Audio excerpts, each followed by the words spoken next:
Friends, our story begins in Germany, on a small island called Helgoland. This island became a safe haven for 513 survivors after a deadly virus spread across the world. The virus killed most of humanity, and those who survived turned into zombies to escape the chaos. These 513 people fled to Helgoland and slowly built a society from scratch. They relied on farming and limited resources to survive, but there was a major problem: resources were scarce. The island could only support exactly 513 people.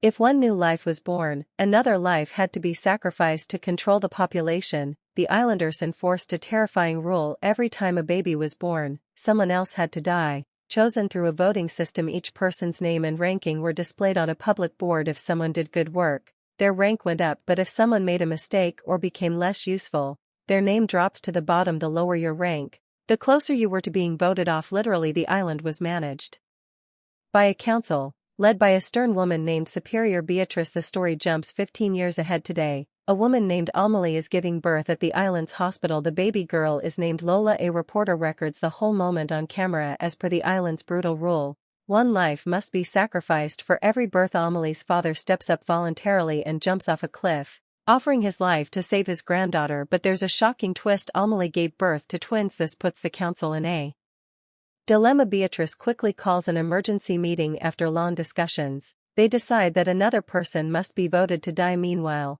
two men, Christian and Henrik, are nervously checking their rankings. Christian sees his name at position 511 and panics. He tells Henrik that if he gets chosen, he won't accept it willingly. Henrik reminds him of a previous case when a man refused to die. The council locked him in a cage and threw him into the sea. We meet more residents of the island. At rank 512 is an elderly woman named Elise, considered too old and useless by the others. At rank 513, the lowest, is Etienne, a hard-working laborer who's been labeled a criminal. Meanwhile, a scientist named Merrick and his son Linnaeus are working in a lab, trying to create a vaccine for the deadly virus. Another woman, Judith, is in charge of distributing supplies. Later, Merrick and Judith visit Etienne's house to deliver medicine there. Etienne's wife Lisa angrily confronts them. She says Etienne worked hard every day, yet he's still ranked last. She explains that he only stole medicine to help her, not for selfish reasons. The doctor had refused to treat her, so Etienne had no choice. One night, Elise sneaks into Amelie's room and tries to steal her baby. Amelie wakes up just in time and saves her child. Elise insists she had no bad intentions elsewhere. Merrick secretly gives stolen medicine to a woman named Laure, who quickly reports him to Beatrice. However, doesn't punish Merrick, yet she knows need his medical expertise. She warns Laure to stay quiet, but promises that Merrick will face consequences later. Meanwhile, Christian and Henrik are looking for ways to improve their ranks when they see a child fall and drop his belongings. Henrik quickly tells Christian that this is their chance. Christian helps the boy, and Beatrice, noticing this, rewards both men with extra points. Henrik later offers Lisa food in exchange for intimacy, but she rejects him. Beatrice, who secretly overhears this conversation, becomes furious, and it's then revealed that Henrik is her son. Back at the lab, Merrick is conducting experiments on a patient named Peter, who was brought from the mainland. Unfortunately, Peter dies during the experiment, leaving Merrick devastated. Henrik later visits Lisa again and repeats his indecent offer. She refuses, but before things escalate, an emergency siren blares across the island. Intruders are trying to break in. The soldiers, including Hans, rush to the border. One intruder ignores warnings and cuts through the barrier. A guard shoots him, and the others retreat, but Henrik, taking pleasure in violence, shoots down the rest one by one. Voting day arrives. Everyone casts their vote, and Etienne is chosen to die. Lisa pleads for her husband's life in the council hall. She reveals the truth: Etienne only stole medicine to save her. She also exposes Henrik, saying he voted for Etienne out of revenge because she refused his advances. The women in the room rise up and speak out against Henrik. Beatrice, ashamed, has no choice but to exile her own son. In the lab, Peter's body is cremated. Merrick is filled with grief. His son Linnaeus asks to go to the mainland with a team, hoping to find help. Merrick refuses, but Linnaeus disobeys and leaves with the soldiers. The next day, Henrik, now a prisoner, is also being taken to the mainland for exile. The boat reaches the mainland,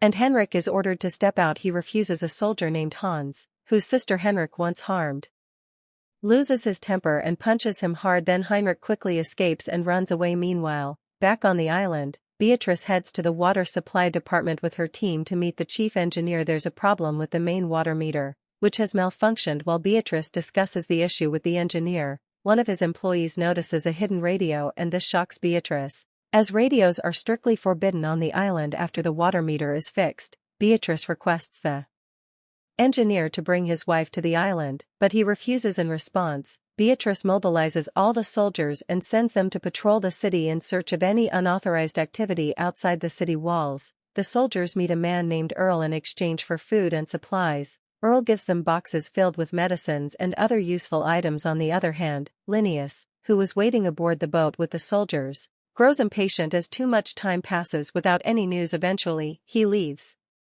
the boat to look around and comes across a man named Mazik. Mazik offers Linnaeus a deal. He claims to have a ship filled with valuable medicines and offers to show it to Linnaeus. Intrigued, Linnaeus follows him true to his word. Mazik shows Linnaeus crates full of medicines, but there's a condition. Mazik demands that Linnaeus take him and his group back to the island in exchange for the supplies. As Mazik's people start boarding the boat, Linnaeus quickly realizes the danger. Without wasting a second, he runs away. Meanwhile, the soldiers return to the boat, only to be attacked by one of Mazik's men. Fortunately, the soldiers shoot him down in time and escape, but Linnaeus is missing. Just then, a crowd of mainland citizens starts approaching the area, forcing the soldiers to leave immediately. But as the boat pulls away, Linnaeus suddenly appears, jumps onto the moving boat, and barely escapes. One of Mazik's men tries to follow him, but the soldiers shoot him before he can climb aboard. The soldiers then notice that Linnaeus's protective suit is torn. Fearing he may be infected, they inject him with a tranquilizer and bring him back to the island, placing him under quarantine in the lab. Later, Merrick visits his son Linnaeus and learns everything that happened on the ship. Linnaeus shows him the medicine he recovered from Mazik. Merrick runs tests on the sample and discovers it's a real vaccine. Overwhelmed by this discovery, Merrick goes straight to Beatrice and pleads with her to send another team back to the mainland to retrieve more of the medicine, but Beatrice refuses, stating that the last trip caused too much damage and risked too many lives. Meanwhile, back on the mainland, guards find Mazik's dead body near the water, with a bottle of the same medicine still clutched in his hand. Earl, the mainland contact, sees this and immediately orders his team to search for more of those vaccines elsewhere. Heinrich is seen wandering aimlessly through the city. Along the way, he comes across a kind woman named Velma, who's helping people in need. Heinrich offers to assist her and begins flirting. Amused by him, Velma agrees to keep Heinrich as her assistant. After that, Velma takes Heinrich to a theater, which she secretly uses as her home. Heinrich keeps mentioning the name Earl, clearly curious, but Velma dodges the topic. That night, Heinrich lets his guard down and Velma takes the opportunity to kill him. She takes all his belongings and disappears. Meanwhile, on the island, Beatrice meets with Lisa and offers her a deal. She promises Lisa and her husband a better life in exchange for sharing information about the city. Excited by the offer, Lisa agrees, unaware that Beatrice is simply using her. Back at the lab, Linnaeus is replaced by a new worker named Judith. She opens two large boxes and finds a man and a woman locked inside. They're being used for vaccine experiments, but suddenly, one of them dies, their body covered in red virus marks similar to those seen earlier on Linnaeus when he was infected. Judith is terrified but doesn't tell anyone. Later, a council meeting is held where Beatrice is blamed for the patient's death. She shifts the blame, claiming the team didn't follow safety protocols. As punishment, she deducts 100 points from a team member named Mion and assigns her to prison labor. During the same meeting, Fiona, Lola's daughter, suddenly starts coughing. Everyone panics, fearing she might be infected, but in reality, Fiona is just pregnant, and because she's unmarried, her pregnancy would be considered illegal. Scared, she runs to her boyfriend Tom, who promises to support her and their child. Meanwhile, back at the lab, the condition of the experimented patients is rapidly worsening. Jadis realizes they're running out of time and urgently needs a real vaccine. On the mainland, a group of people discovers a corpse with virus marks and tells Earl about it. Earl offers them protection in exchange for any information they have about the medicine. A man named Spark steps forward and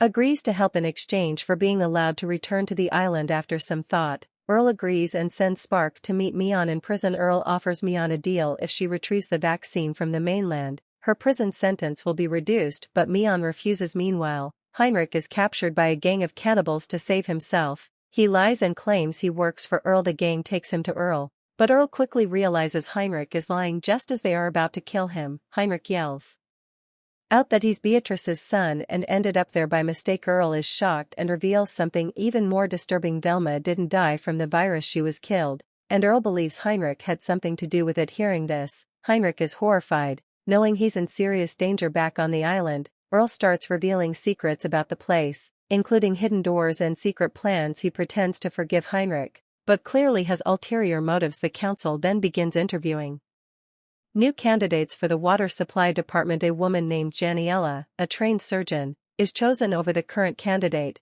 Queso. However, two members of Earl's gang secretly sneak onto the ship that brings Janiela to the island. Feeling betrayed, Queso's husband, the island's main engineer, decides to flee to the mainland, but Beatrice stops him, as he's the only one who can maintain the island's water system elsewhere. Etienne, a helper of Beatrice, gets a new job at the windmill. While working, finds a hidden alcohol bottle and gives it to his boss. The boss drinks it all, gets drunk, and goes back to work. The engineer later arrives with a hammer and, in a fit of rage, starts smashing all the machines while trying to stop him. The engineer slips on the stairs and breaks his leg. He's rushed to the hospital, where Merrick performs surgery. During the operation, Merrick notices Janiela looking very nervous. When he asks her why, she admits she's not a real surgeon, just someone who read medical. She also confesses she knows Linnaeus is infected and wants to help. Merrick is shocked, but before he can respond, Judith overhears the conversation and threatens to expose them. Janiela attacks her from behind and kills her. Merrick and Janiela dispose of the body in the sea. Later, Merrick visits Fiona,